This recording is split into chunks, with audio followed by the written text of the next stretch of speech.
So my name is Colleen Horonchek, and I am a policy analyst at the Cato Institute's Center for Educational Freedom. The Cato Institute is a think tank in Washington, D.C., if you're not familiar with it. Cato.org, check us out. I'm also a homeschooling mom, so I come at this from a non-policy angle way before I came at it from a policy angle. And today we are here to talk about ways to engage hybrid leaders on school choice issues, parents' choice issues, educational choice issue, whatever moniker you prefer. And, I figured we'd start real quick just with an overview of what I mean when I say school choice or educational choice. And that is policies at the state level, typically, that allow some of the funding that is earmarked for education to follow kids to a variety of educational options. The most common one historically was vouchers, and that is just a chunk of money that can go to a private school. It's a choice. It's an improvement over the monopoly system, but it's still very limited. And then there's tax credit scholarships, which is a slightly different version because it's not really the state money following the kids. It's private donations, and then those donors receive a tax credit for their donation, and that money can be used for scholarships for typically, again, private school tuition. And then there's education savings accounts, which is what we're kind of going to focus on here because Utah and West Virginia both have newish, universal-ish education savings account programs. And that is really, to my mind, a much more transformative way to go about it because then it's not just private school tuition that it can be used for, but a whole variety of educational options from curriculum and tutors and tutoring centers and kayaks, depending on what state you're in. So it just is a way to let parents customize the education of their children in a way that vouchers or tax credit scholarships didn't really allow for. There's tax credit ESAs now where a couple of states have done this, and so it works like an ESA, but it's funded more like a tax credit scholarship. So that gets you around kind of the idea of it being state dollars, which is an issue that some people have with some of the school choice options. And much more recently, Oklahoma last year started a refundable tax credit. And that is kind of an amalgamation, I guess, of a few different things where they're calling it a tax credit, but the refundable nature of it means it's kind of like a voucher. So if you go to a private school, you get a credit on your taxes up to a certain amount, and that varies by income. And if you homeschool, you can also get a credit on your taxes, much smaller. I think that's $1,000 or $2,000 per family max, I'm pretty sure it is, whereas the private school one ranges from about $5,000 to about $7,500, depending on your income. So these are, when we're talking about school choice, these are the different policies that we are referring to. And some states, they're very limited, maybe kids with special needs, maybe income-based. There's the failing school model where if your kid is assigned to one of the lowest performing schools in the state, you are eligible for these programs. And since West Virginia led the way in 2021, that a universal model. And so that's kind of been the new thing and a very, very exciting part of it. So thank you for coming. Thank you for engaging in this discussion. After kind of some quick opening remarks where John and Jamie will give you a little bit about themselves, then after that, it's free-flowing. If you have a question, just pop your hand up because I hate it when you get to the end and your question feels no longer relevant or you've forgotten it. So ask away after they get started. So Jamie, ladies first. Sure. So I'm Jamie from West Virginia, and I am headed into my 18th year of homeschooling. I've graduated 2 kiddos that are 23 and getting ready to turn 21. I am joined this weekend by my husband, Greg, who's in the back. He's carrying my backpack because my back is out. So we are headed into our 18th year and still have our 12-year-old and our 7-year-old at home. And basically my work, what I do, is just an end product of what my kids needed over the course of the last 18 years. So we wanted an athletic program. When we first began homeschooling in 2007, I launched a gym and swim program with our local YMCA.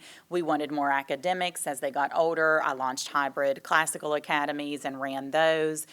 In doing so, I realized that a lot of entrepreneurs that get into unconventional education do not have the skill set in navigating choosing a business entity, identifying their liabilities, knowing how to hire workers, classify workers, pay workers without violating local, state, and federal law. And so I began consulting nationally on how to do that, how to launch a program that was sustainable and wasn't at risk of being shut down by the government because you just didn't realize what you were doing and how you were doing it.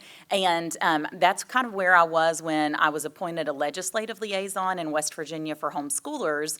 And we surveyed the audience. They wanted sports access. They wanted to be able to play public school sports. So we went to the legislature and passed that. The funny thing about passing any of this policy, especially when it's something like sports access or an ESA, it requires a collaborative relationship with the government. It just does.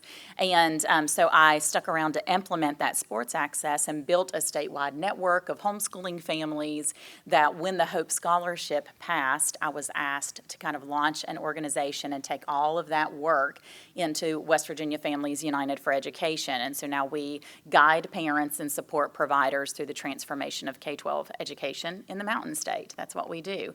So what that looks like is educating parents because participating in the choice program is complex.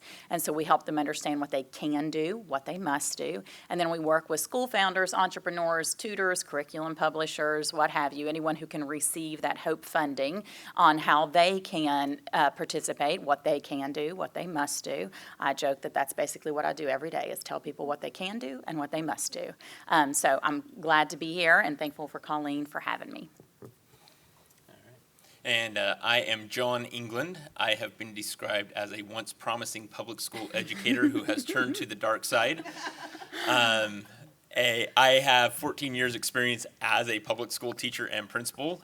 2 years ago, I left that and joined the whole policy area. I work for the Libertas Institute. Some of you may know our president, Connor Boyack, who writes the Tuttle Twins. Some of you may not, which are children's books that talk about some of the same policies that we then turn around and try to pass in Utah. I have 5 of my own children. I homeschool 2 of them. 2 of them attend a micro school. 1 of them is only part-time at the micro school.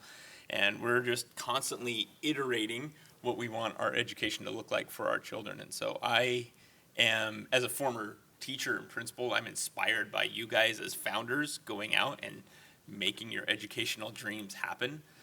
It's something I didn't do. I wish I would have done as a teacher. And now I just look for ways that I can make that easier for you, usually on the government side of things. But, there's certain things I don't know how to solve the marketing problem.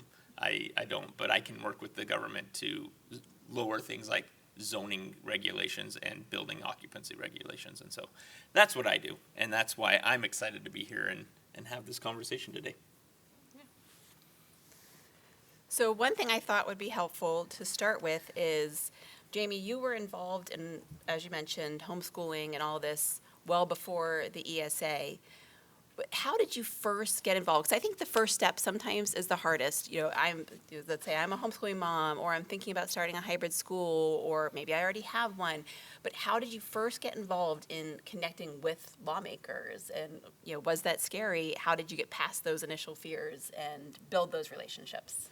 So in 2019 is when a support group asked if I would be the legislative liaison. And what had happened is state organizations had formed to support West Virginia homeschooling families. One basically Christian, evangelical homeschool group, one secular. And their focus was to secede from the government. How do we isolate and exclude ourselves from any type of provisions that are what they would feel are unreasonable? And what I found is that there were families, especially as homeschooling was progressing, there were families who were saying, we want to play sports. We actually want to go to the school and take a chemistry class. We want a partnership with the government. And they weren't represented in any way. No one was fighting for them to have VOTEC access. No one was fighting for them to play sports. And so our support group in Southern West Virginia identified those needs and thought if only there were a person who read state code for fun, if only there were a person who enjoys challenging authority.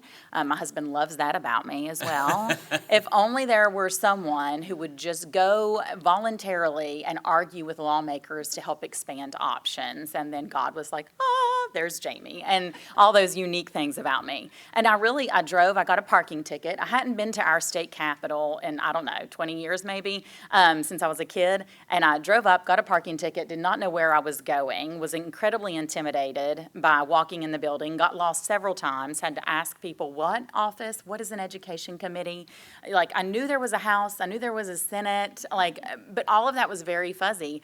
And what I didn't do was allow that fear or the perception of me. I often say, I can't manage people's perceptions. And so I just chose to be motivated by the need for families to have their voices represented.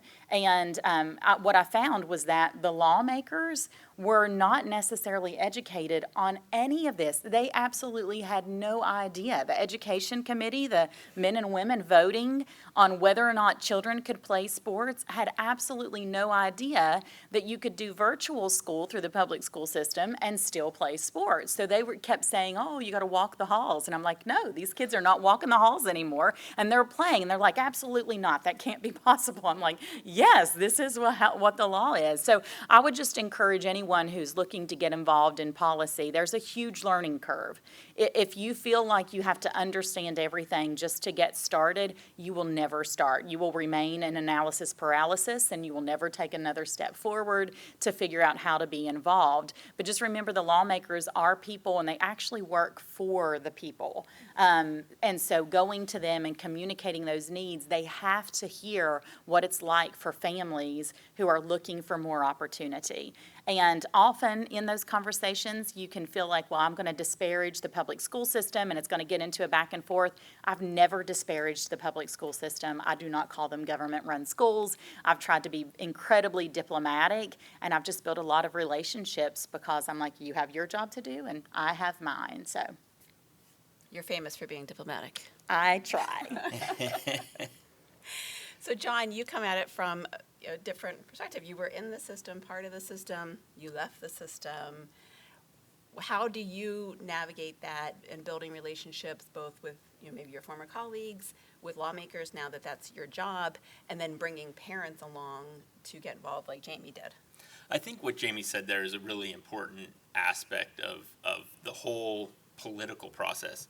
It's not a winning argument to disparage the public school system. You start doing that and everybody's ears shut down and they don't want to hear it. But it is a winning argument to talk about things like parental rights, parent choice, all these things that, this idea of, not every student fits in the public school system. Like having that kind of a conversation, because every teacher knows that's in the system. They've had them in their classroom. They have those kids that they just don't fit this system or that system. They need something different. And so having those conversations is really important. And I know of all these other teachers I've worked with who are, they get frustrated with what's going on in the public school system, and they want options. And so being able to be a reasonable voice whenever you're engaging in the politics of anything is a really important aspect. You don't want to be the one going up to the Capitol and throwing fireballs at and berating the legislators. That's never... It's great for YouTube clips. It's not great for actually affecting political change. You can't go up there and berate the legislators. Nobody wants that, right? And so just remember that they're human too. And again, this idea of, like Jamie said, you go up and you build relationships. There's a lot of power of, if you have the time of spending an hour or two sitting in a committee and introducing yourself to a member of the committee and saying, hey, I'm in Utah, so I live in Ogden, Utah, an hour north of Salt Lake City. I'm running a micro school. I would love to talk to you sometime about some of the policies that you guys are working on. And that's all the legislators are open to that. They might not be able to do it during the legislative session, but if you contact them between sessions, that's that's a really powerful thing, being able to just talk to them in a reasonable manner and talk about the things that are happening in your school and the places where the government is making it harder for you to operate as a business owner. All of those things are good conversations to have, but again, you want to come across as the reasonable one. So kind of is a long game. It's not It just absolutely is a long game, and I've only been doing the whole politics thing for a couple years, but because I go and I sit in every education committee, I know every member of that committee. So when I have something I'm concerned about, they at least will give me the time to listen, right? And that's all that it really takes, is just this opportunity to maybe take some time, offer, even if it's on a Saturday, be like, hey, can we go to lunch, and I want to talk to you about what I'm doing. Like, all of those things are important aspects of the political game. So I used to work for the Commonwealth Foundation, which is Pennsylvania's version of Libertas, where John is. And one of the things that I noticed there was the system has a lot of people at the Capitol. They've got the teachers' unions representatives, the superintendent representatives, the school board association. But I think what a lot of people don't realize is how few calls it takes to get lawmakers' attention. And I think a lot of times, especially at the state level, you don't realize, like, if 5 of us call them, like, they're going to notice that. Is that what you find in Utah? Yeah, I was actually thinking about that while Jamie was talking too, is if you and 5 of your friends or 5 of your parents show up to a committee to, maybe there's a bill that you don't like, and 5 of you all show up and be like, this is me, this bill would be the X, Y, and Z, and that's why it's a bad idea. Especially if they, it helps if they know it's coming, because they can start working on it beforehand. But if they don't, like, they're surprised by that, because there's a lot of bills. You'd be surprised at how many bills nobody speaks to from the public ever. There's always the big news-making bills, and you get millions of people coming up, and they have to limit your time and all these things, but there's a lot of bills that get passed that nobody's talking about that do affect what you're trying to do every day. What Shireen was talking about in the breakout, of creating a network where you guys can maybe workshop it, and hey, I can go on this Wednesday because I've got a mom covering my class, and being able to be up there and just be present it's a big deal. I can't emphasize that enough. It's a big deal being able to be up there and making those contacts. And again, it doesn't take a lot of, on a lot of bills, it doesn't take a lot of contacts from different people to make an influence on a lot of those bills.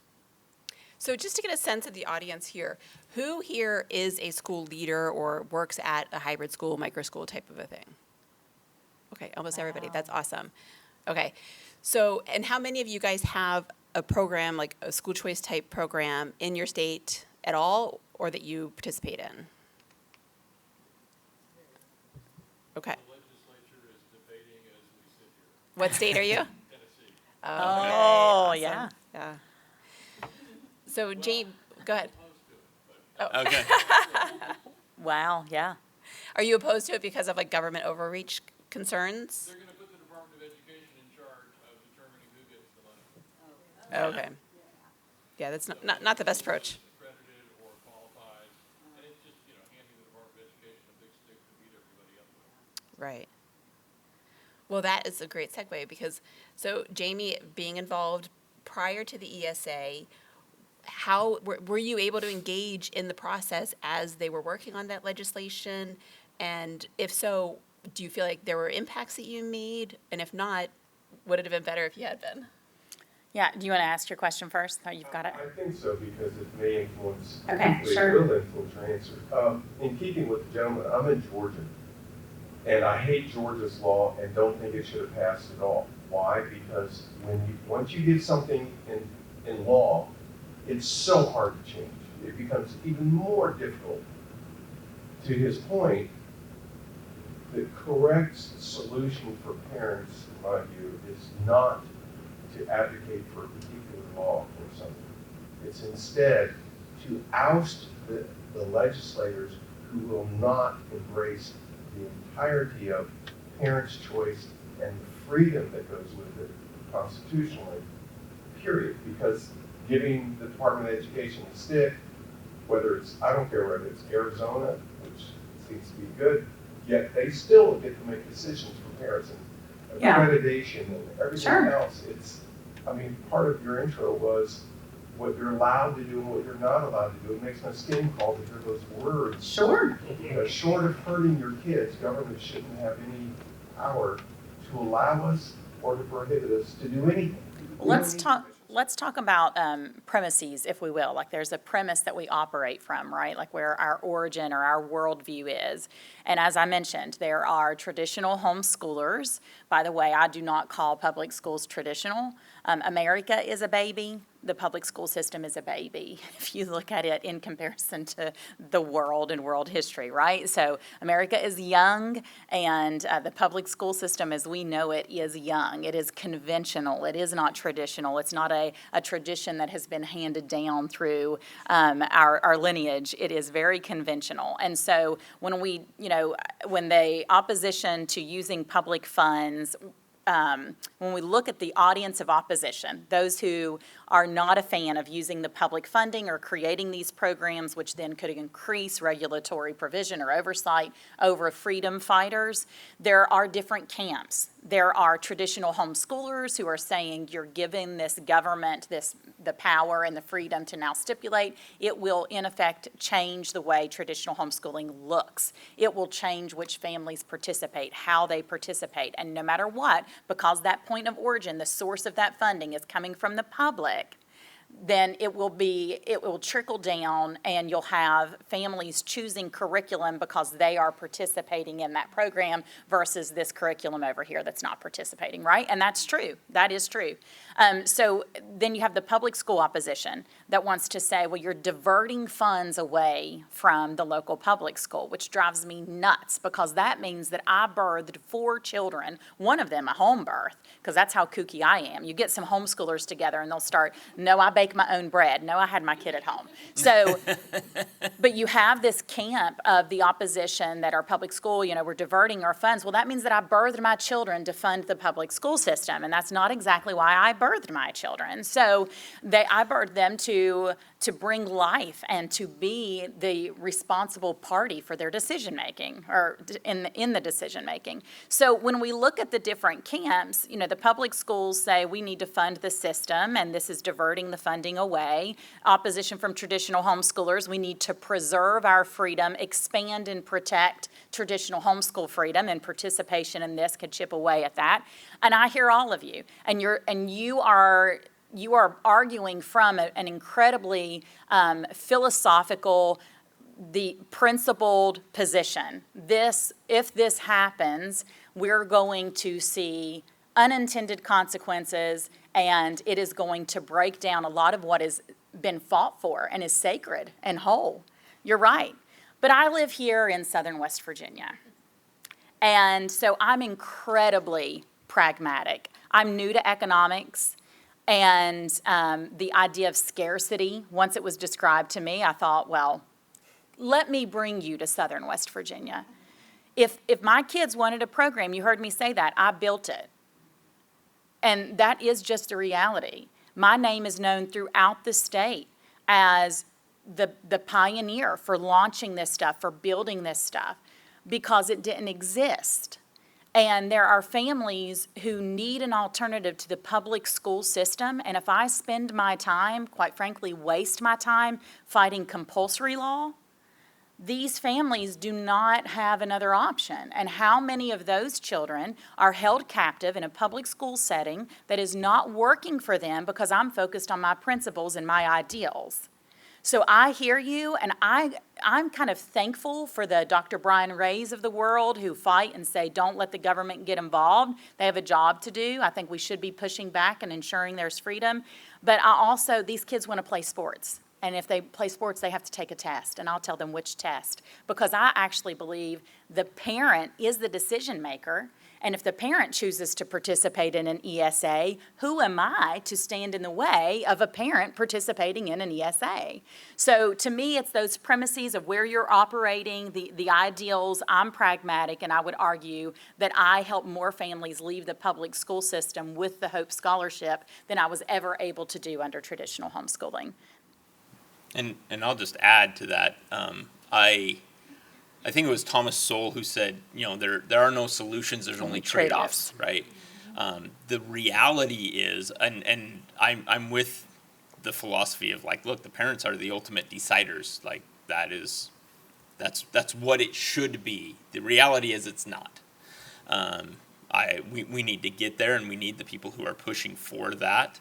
But in the meantime, what are we going to do today? And things like the ESA programs are a start to helping families get out of a public school system that they're not wanting to be in. Their kids don't fit. And, you mentioned, I think, in the breakout session in your question that there are kids who are graduating high school who can't read. Like, that's a failure. Like, what are we going to do today to provide opportunities for those kids? And yes, there's going to be some trade-offs there that we have to think about, and we want to make sure that we're getting the best trade-offs we can. But at the end of the day, like, if the government is going to continue to fund education, my philosophy has been that the parents should be directing how those funds are spent. Now, if we actually get to the Overton window shifted to where we can talk about not having the government funding education, well, Or mandating. or mandating mandating, education. yeah. I'm open to that conversation, because when you have the government there funding education, there are trade-offs with that. There's this idea of like, we want an educated society. Sure we do, but let's make sure they're actually educated, right? There's all these different things, and should taxes even be legal? I don't know. Like, I'm a libertarian, so no, taxation is theft. All those things, and so all of those things are there, but I also have to live in the real world of, this is our reality. Let's make these iterations that move it more towards this freedom side of things. So you've had your hand up for a long time. Sebastian, in St. Louis, 2 days ago we passed an expansion of our ESA tax credit thing that now allows for 300%, up to 300% of the poverty line, which is now 80% of our students. It's 20%, which is nice. But I'm really interested in local change, local political change. Is there a difference in the way you engage with legislators in the state government versus executive branch officials who implement these laws? Because, like, it seems that there would be a difference, but I don't know, and I would like to get more involved in the policy side of things, but I don't know how to engage with, like, the people who are in charge of permitting, who are unelected, versus the legislators who are elected. No, that's an excellent, It is an excellent question. I'm lucky at the Libertas Institute that we have a guy who engages with the city councils, and so at the same time, that's who you have to start talking to. And again, I mentioned the state legislature. How many things do they pass and nobody shows up?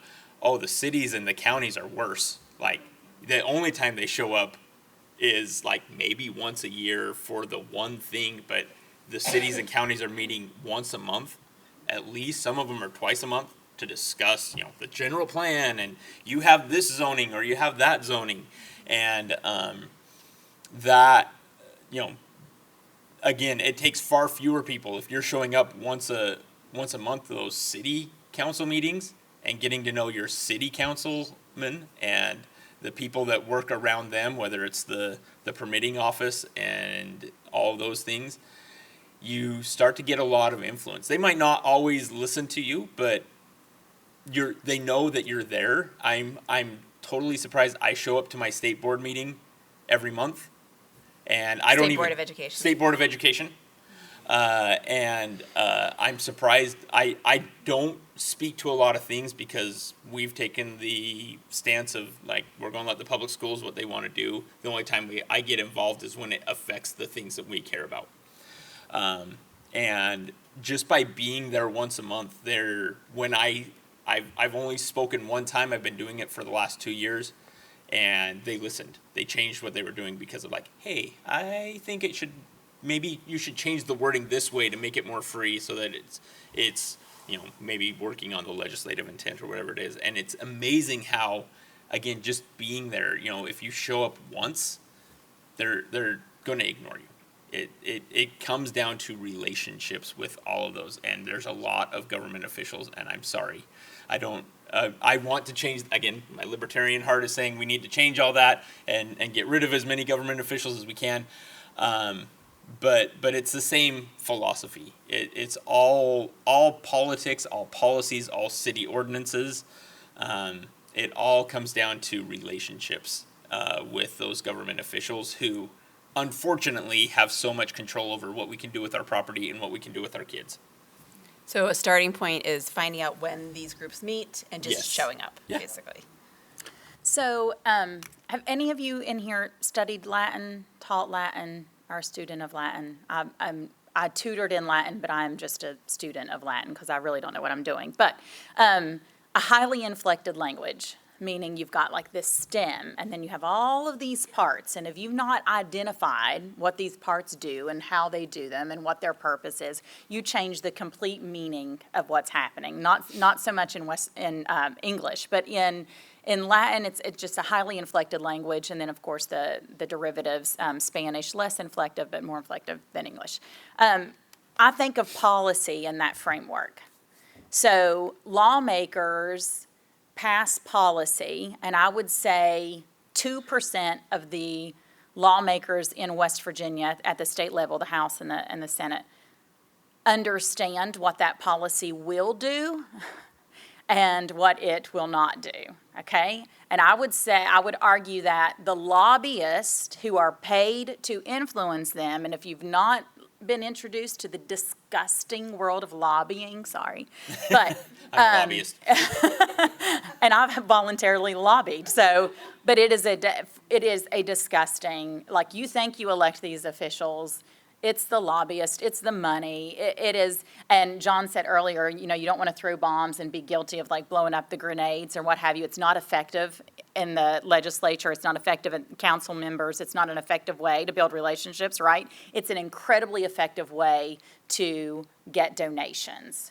And so nonprofits who are in the movement, if they can be the Thanos, or if they can be the Avengers to the Thanos, right? Like, there's this enemy and they're the ones fighting against the enemy, then they can raise the funding to go in and influence the legislation. That's kind of the stem of the Latin word. That legislation gets passed. But then there's administrative code. Okay, now we're going to promulgate rules. And that's an entire process. And in West Virginia, you asked in the question earlier, and I don't think I addressed that, but prior to being involved in the Hope Scholarship, I was opposed. I did not believe in public funding being used for private education. And so what changed my mind? Well, the executive director of the Cardinal Institute, which is our SPN affiliate in West Virginia, Garrett Ballingy, I met Garrett for coffee, and I asked him to give me the best arguments for school choice, right? And then I went and I spent 6 weeks interviewing the teacher union president, the teacher union local bodies, the public school teachers, principals, anybody from the public school system, asking them for their best arguments against school choice. And quite frankly, Garrett won. His arguments for it just made more sense. And I realized that I did want to be a part of this. And one reason I wanted to be a part of it was because I was realizing all of the things that could go wrong. So to the gentleman from Tennessee, I just want to say that you're not wrong about being cautious about participating in the ESA, or that freedom that is going, or that oversight that is going to be given to the Department of Education. Our legislature, the lawmakers, will actually call me and ask me to create charts for them. John knows I love charts. If you come to our panel in the next spot, you're going to get to see my charts. But our lawmakers actually ask me to create charts that show this is what students currently can do and this is what providers can currently do. And if this legislation passes, this is what they will be able to do. This is what it will look like, kind of this choose your own journey, if you will. And our lawmakers cannot read a piece of legislation and diagram a sentence to understand which clause has been affected by which noun, which adverbial clause. They can't do that. They need a chart. So when we're talking about engaging, like on a local level, on a state level, what I have found to be incredibly effective is reading the state code and identifying the red flags that no one involved from the top can see.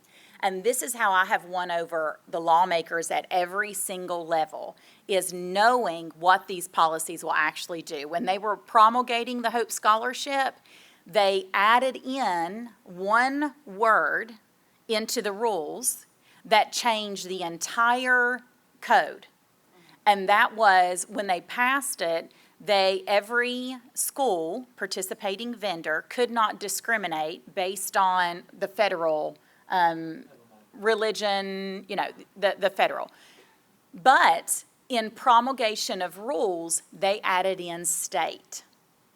And your national organizations who are part of the movement, not disparaging, all of their attorneys combed through these rules, no one called it. I go through the rules, and I had the previous version of language, and I'm sitting there with a red pen, and I find state. And on our next coalition call, I bring that up, and everybody's kind of like, yeah, no, it's not a big deal. Like if your state creates a protected class, that's a big deal. Because all of the Christian schools who have been told that they can discriminate, if they're a nonprofit, they essentially can have their beliefs and discriminate on those principles with their hiring practices.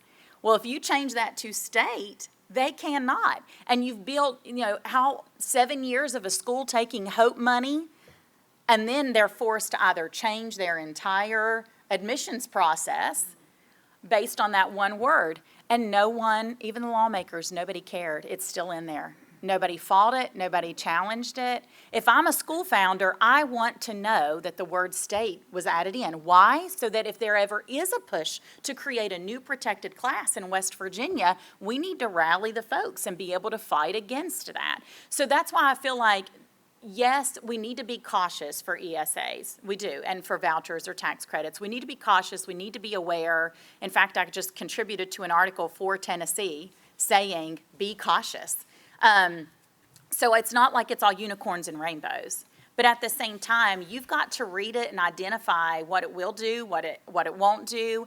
And if you can go to the lawmakers and the enforcement officers and be able to talk about those topics, they're going to begin to see you as the expert.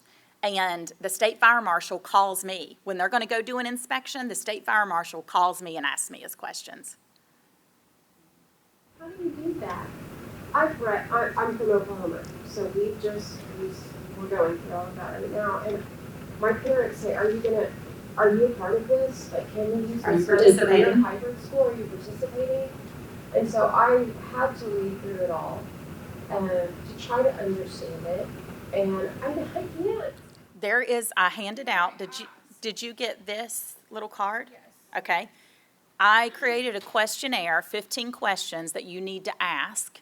And the answers to, and you ask them, in Oklahoma, is it the Department of Education that's over the promulgation of rules? I don't remember. Okay.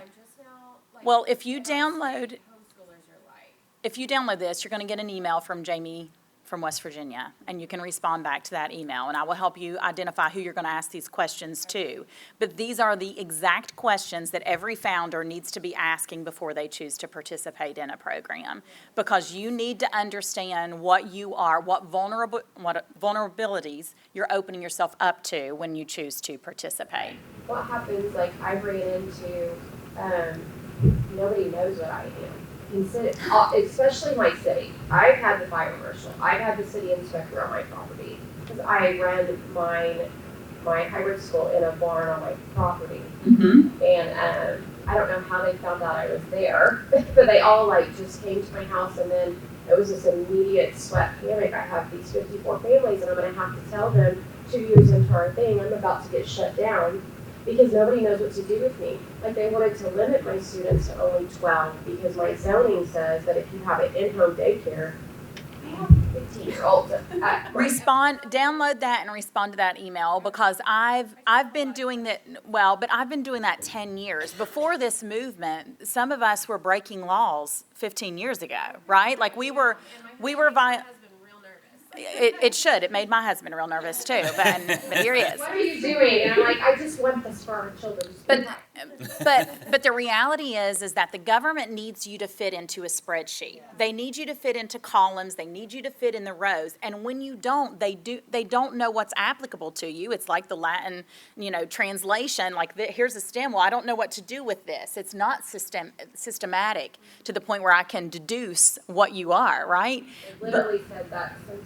I don't know what to do with it. Yeah, well, we can figure it out, because the thing is, they may not know, well, if it is not defined, then what jurisdiction do you have to govern me? If you don't have a defined law, then what, find one. And learning to ask questions, I thought of this too when John was talking. I know I've talked a lot. I do talk a lot. Colleen carries a shepherd hook. But learn to ask questions rather than provide information. I've called on behalf of clients. I've called local law enforcement, the zoning, the daycare, the licensing, and they're like, I'm so scared to call. Why? You're not providing any information. You're asking questions. So you learn to be incredibly just interrogating of all the things. Just ask the questions and let them provide information. And that way you can get answers without having put yourself into a complicated position. And they don't like to answer questions, which is an important aspect of when they say a daycare, you can just be like, but I'm not a daycare, so why are you regulating me like one? Mm-hmm. So well, you got to figure out what I am. Like, help. Show me what lie I fall under or whatever. And I think that's a really good point from Jamie is paying attention to those types of things. But again, it does come down to, forming some organizations. You need support. Where, it doesn't have to just be you. Because I guarantee you're not the only micro school in Oklahoma that's had to deal with that. I'm not, but I'm the only secular one. And I live in a very conservative state. And if you run anything that has to do with homeschooling out of church, people do not know. Please respond to my email. I want to. It's like hitting walls, and I want to expand because there is a need for what I provide. But I'm also wanting to hide so that nobody knows we're doing it because they're not nice to me. And that's a really important aspect too. Is at some point. This movement is right now we're off to the side. We're in the shadows. Some of us are getting big enough to where people are looking at us. And so what does that mean for regulation? Because at the end of the day, regulators are going to regulate. That's what they do. And so again, making those connections, even with legislators, whoever your local representative is, they have a lot of influence. If you can make good friends with your, whoever the House member is or the Senate member is or the city people, they have a lot of influence over those same people because they talk about leveraging. You can leverage their relationships. And so sometimes it's finding those key relationships. It's a big deal when, the Senate president of Utah makes a phone call to a local city saying hey, what are you doing? You don't like when the state comes in and makes laws that regulate the cities, so stop doing dumb stuff. That's a helpful conversation and a helpful relationship to have. You can also look into, Yes Every Kid has the Edupreneur Support Center. Yeah. There was flyers on the tables there. Yes, legal. So they can be really helpful. And you've had your hand up for quite a while. Yeah, one of my other hats is I'm president of the Tennessee Association of Church-Related Schools, and I want to speak to the Fire Mark Coalition real quick and give some strategies on it, because the fire codes are national and adopted by the International. International. In my other hat, I get phone calls from people trying to start schools and want to join my organization. I get probably half a dozen calls every summer of people who say I'm trying to start a school. Sure. And the shocking thing took me 10 years ago, I discovered it, and the first cautionary thing I have to tell them, almost always, they've gotten permission from their church to use the church building during the week for a school. And I have to tell them, you're gonna have a problem with the fire marshal. Yeah, because they've triggered educational occupancy. Yes, okay. If you can speak to that, and Oh, I can is there speak to any it. solution Yeah. to that dilemma, because it is the biggest obstacle it is. to church-related schools starting up. 2 years ago, when I met John, we were on a bus to go, at a conference, we were on a bus to go over to the aquarium. I think we were in Atlanta. We were in Atlanta, yep. I just realized that. We were going to the Atlanta And he's aquarium. talking about zoning, he's talking about, and I was like, well, but are they triggering educational occupancy? And he's like, all right, I'm a public school principal, I do not know what and what I have found, I've been doing this a long time, people still don't know about educational occupancy. When they passed micro school legislation in West Virginia, I tried to kill it and talk about angering the movement. The movement is trying to pass a micro school law, and I'm over here trying to kill it. And they're asking me to step down, and I don't always step down. So, but I didn't want to pass it because of one thing. It did not preclude us or protect us from educational occupancy being triggered. And I said, if you do that, it will actually do something, I'll get behind it. Well, the only way they could pass it was to say that it wasn't going to do that, because that's the real bite to that policy. If it would have done that, it would have affected, had an impact. But they didn't want to do it. There are strategies around, trying to navigate that. Georgia, with their learning pod legislation, did protect. And so you don't have to have a change of occupancy. Sometimes. But even that has some problems too, because it comes down to definitions, and is it defined well enough for the regulators to be like, yes, you're this or you're that. You're a learning pod or you're not, because in Georgia you do have to be a learning pod. You have to fit in the column. People who don't understand, it's perfectly legal for a church to run Sunday school in all the buildings and classrooms in the church, because that is not educational occupancy. A Sunday school program is not educational occupancy, it's perfectly fine. But if you want to run classes with children during the week, the fire codes are completely different. So it's an assembly occupancy for those times, and that's what most churches have. They're able to, but educational occupancy is a different classification. I actually have a course that teaches you all of this, and the QR code is on there. And I go through all of this, especially the fire marshal. And what happens is if you have more than 6 children, 6 school-aged children, which is what precludes you from daycare, more than 6 children for more than 4 hours a day, any day, or more than 12 hours a week, then you've triggered educational occupancy, right? And once you've triggered it, you have to have an inspection from mostly the local law enforcement, comes in and does an inspection. Now, what happened in West Virginia's code is they could have just added a few words to the micro school legislation, and they could have solved this issue. They did put in a clause in West Virginia's micro school that says this basically relieves a micro school from satisfying any other education requirements. Well, that's just Chapter 18. That's education. The fire code is over here, so that didn't protect us from that. So Why wouldn't they do that? Why wouldn't they do that? Because then it would have actually had teeth. It would have actually done something. And West Virginia likes to pass legislation that doesn't really do much, because then they don't have to do a whole lot of work. It's just true. I can't remember the name that they call those bills.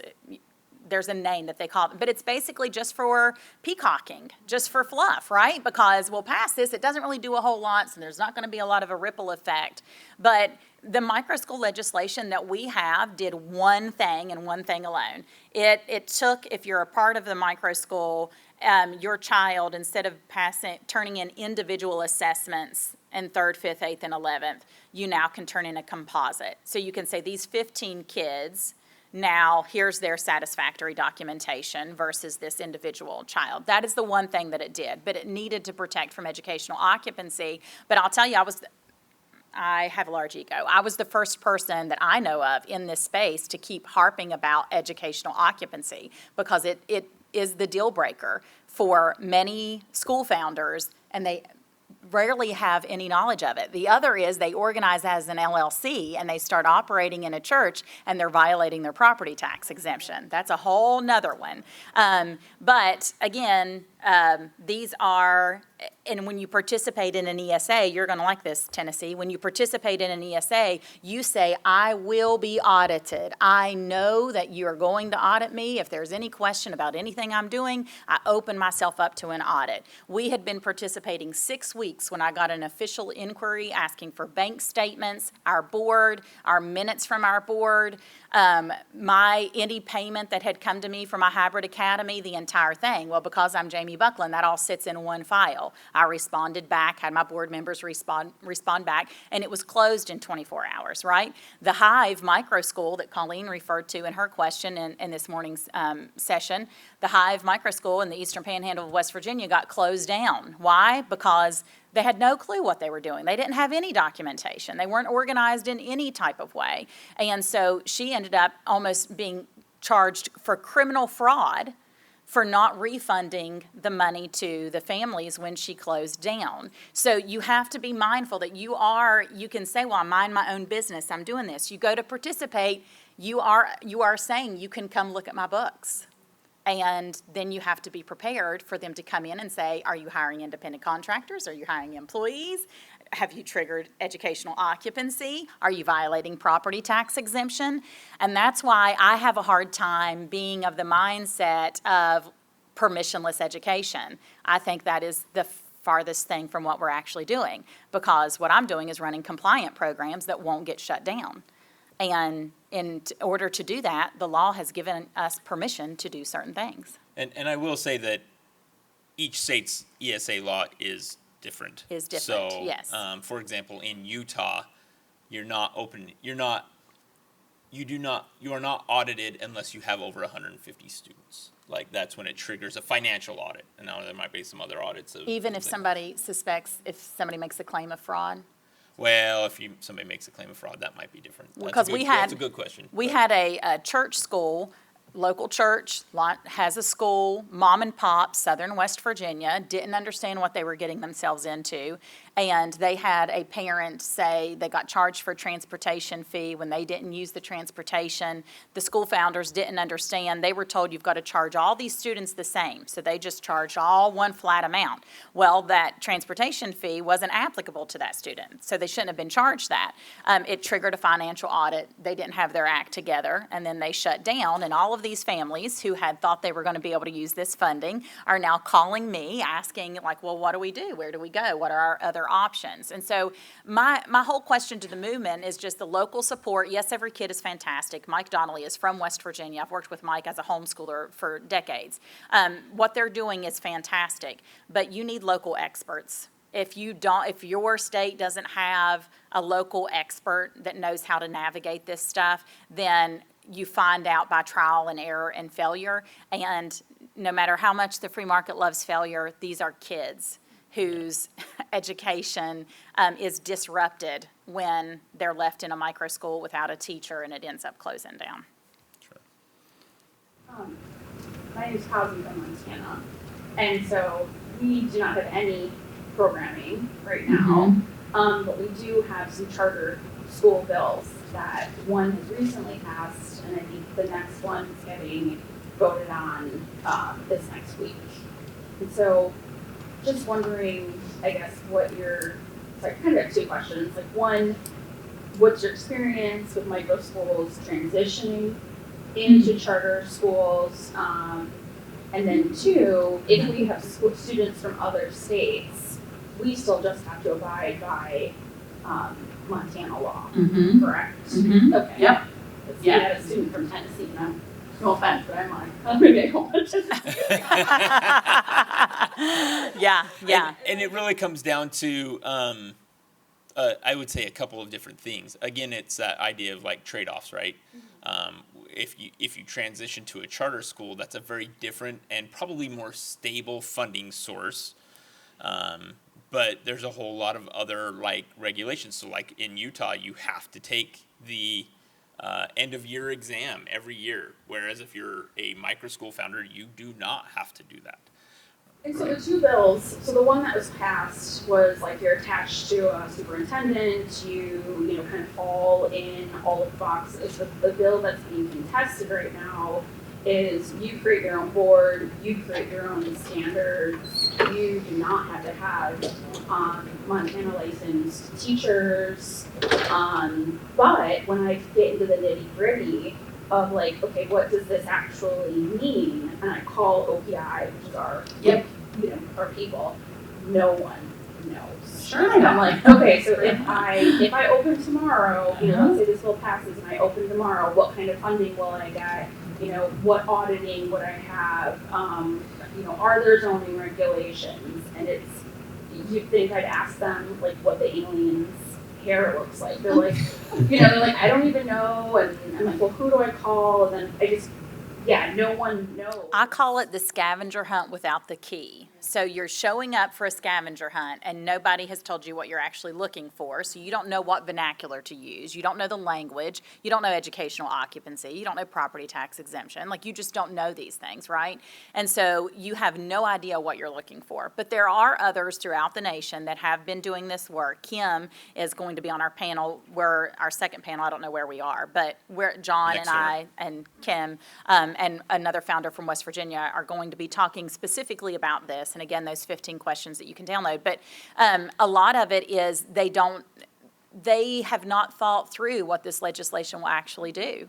And so what you need is an expert who has lived experience, that's where expert comes from, experience, who can identify, well, have you considered this? Have you thought about this? And I would say Kim has been walking this road and doing this work in Utah. So she's experienced a lot of that in a really unconventional way.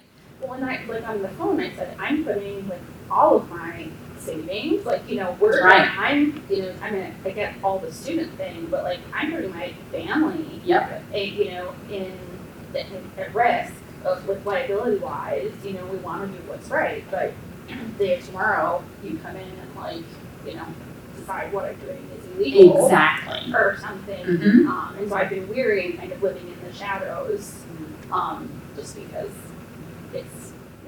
With charters, usually you have to have an authorizer. Do you not have that provision there? I don't believe so.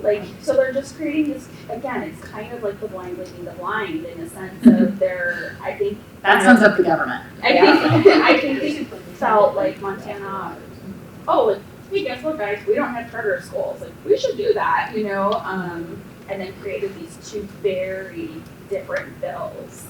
And so I've just been trying to, find out what I don't know. From the people who don't know. From the people, and I'm like, you guys wrote the bill. So I would love to connect you to Robert Enlow after this wraps up and find out who has Montana. Is he Ed Choice? It's Yes. the Frontier Institute is the SPN affiliate. They might So, be a good yeah, resource. connecting with the folks on the policy side. You say find an expert. Do you help people become the expert in I that? do. Because I don't think there's an expert in my state. Well, everybody needs a Jamie of their state, so. All right, last question. Michelle Sharon, Trinity Homeschool Academy, Columbia, South Carolina. I've been following you since your Luther days. Thank you. Since my what? Your Luther days. Oh, gosh. What I learned from CC, I have translated and transformed to Trinity. And I find it ironic that I'm sitting in this room, and last year we started ESAs in South Carolina. Yes, you did, yeah. And so I'm feeling that call to do what you're doing. And when I hear phone calls, I'm fielding phone calls from parents. I used to be staunch parent, right?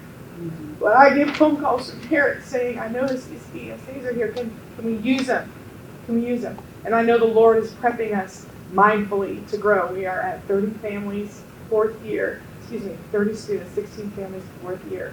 I have donors for programs. So the Herzog Foundation has helped us immensely. I'm going to be in your class, and I just want you to know that other people are listening and we're watching. Thank you for Thank that. you. Thank you for the encouragement. Thank you for setting the example. Thank you for doing all that you've done and what you will continue to do. Well, thank the guy in the corner, because he's the one who has enabled me to keep up. But that's encouraging to hear, because it's been a long road. All right, well, thank you, everybody. Thanks for the great questions and for coming. And